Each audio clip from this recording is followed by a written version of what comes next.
दूसरे कंडिका में हमने स्पष्ट पूछा था कि झारखंड सरकार पुलिस, स्वास्थ्य, कृषि, ग्रामीण विकास विभागों को सक्षम बनाने के लिए आर्टिफिशियल इंटेलिजेंस का उपयोग नहीं करना चाहती है।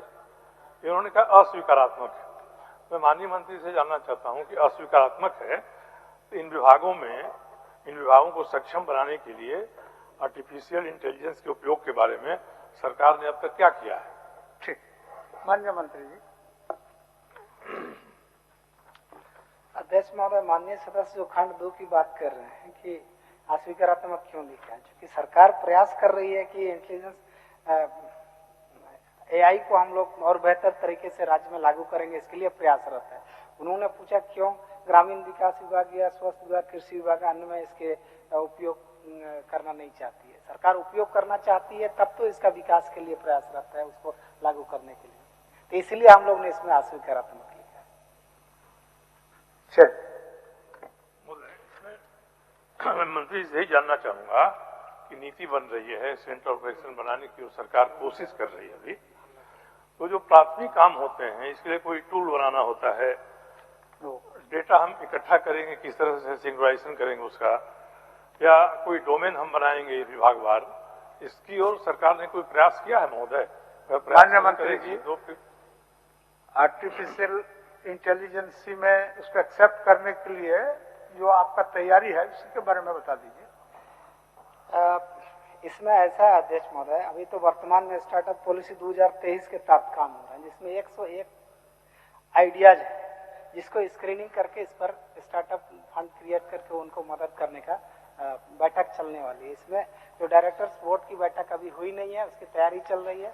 चीफ सेक्रेटरी की अध्यक्षता में बैठक होनी है अध्यक्ष महोदय। तो बहुत जल्द इस पर बैठक होने के बाद 101 जो आइडियाज है उसको स्क्रीनिंग करके कितने लोगों को कितना फंड सपोर्ट किया जा सकता है उस पर विचार होना है अध्यक्ष महोदय।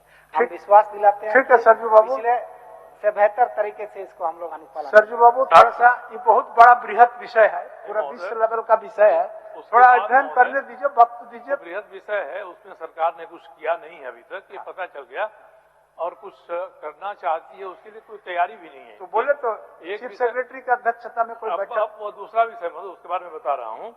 एक ABVIL करके लोक उपक्रम बना था, अटल बिहारी वाजपेयी क्या लाइव करके बना था एक, तो ये पब्लिक सेक्टर एंड राज का लोक उपक्रम है महोदय। अब इसमें एक स्टार्टअप पॉलिसी बनी थी 2016 में, उसके तहत 107 स्टार्टअप को चुना गया था। उसमें से 22 को 25% एडवांस भी दिया गया कि आपका जो स्टार्टअप है वो बढ़िया है, आप इस पर काम करिए। अब उसमें क्या हुआ महोदय, ये मंत्री जी नहीं बताना चाह रहे हैं। और दूसरा कि जब 25% दिया, 75% नहीं देंगे तो स्टार्टअप करने वाला करेगा क्या? तो ये सरकार की इस तरह की स्थिति रही है पहले। अब 2023 आया है महोदय, ये सरकार ने लाया है स्टार्टअप नीति, इसमें आर्टिफिशियल इंटेलिजेंस का कहीं कोई जिक्र नहीं है, इसलिए उसे जोड़ना नहीं चाहिए।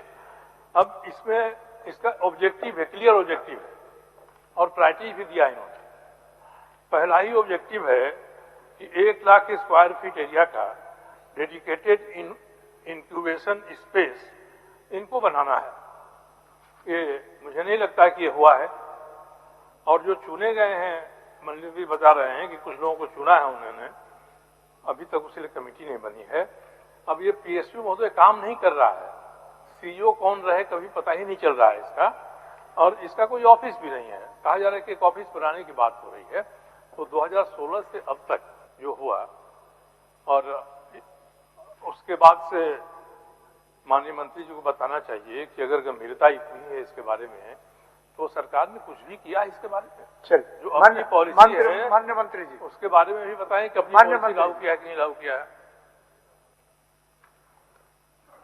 हमने तो स्पष्ट किया अध्यक्ष महोदय, ये नया है, इसको हम लोग और बेहतर तरीके से करेंगे। प्रयास तो सरकार कर रही है अध्यक्ष, इसलिए तो 101 आइडिया को स्क्रीनिंग करके उसमें किसको मदद करना है, किस तरीके से सरकार इसके लिए प्रयास कर रहा है। और ये तो बोर्ड ऑफ डायरेक्टर्स की कमेटी बनी है, चीफ सेक्रेटरी है, secretary department of IT and e governance है, सेक्रेटरी डिपार्टमेंट ऑफ इंडस्ट्री है, director department of IT and e governance है, CEO chief executive officer ABVIL तो जब बैठक होगी उसके बाद ये आइडिया पर चर्चाएं होगी, तब फिर उसको मदद करने की 25% या उससे अधिक होगा, किस तरीके से उसको मदद किया जाएगा ये होगा। और 2019 का मामला अध्यक्ष महोदय तत्कालीन सरकार की बात थी, उन्होंने 25% मदद किया था जरूर 22 आदमी को, लेकिन उसके बाद उसका अनुपालन किस तरीके से हुआ ये स्पष्ट नहीं है अध्यक्ष महोदय, अब इस पर हम कह नहीं सकते। लेकिन 2023 का जो पॉलिसी है उसको हम लोग कड़ाई से लागू करेंगे। सरकार का यह दूरदर्शी और महत्वाकांक्षी योजना है, इस पर कहीं कोई कोताही नहीं बरती जाएगी।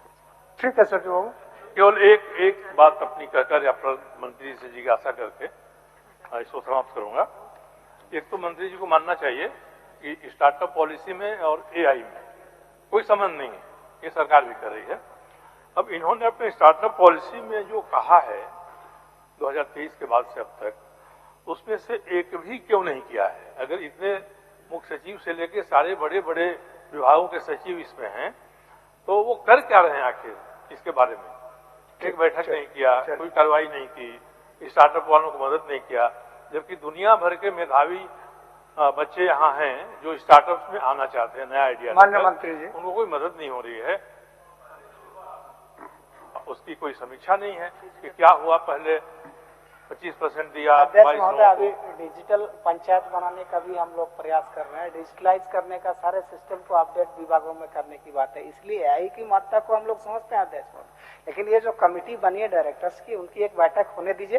सबसे पहले जिस बातों को उन्होंने पूछा है सदन में कि स्टार्टअप के लिए किन किन लोगों को मदद करना है, उसको जो प्रतिभावान बच्चे हैं जो इस राज्य के लिए बेहतर कर सकते हैं, उनको हम लोग प्रोत्साहन करें।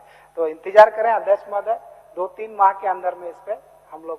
ठीक है सर। लाइव लगातार के वीडियो को लाइक करें, सब्सक्राइब करें और बेल आइकॉन को दबाना न भूलें।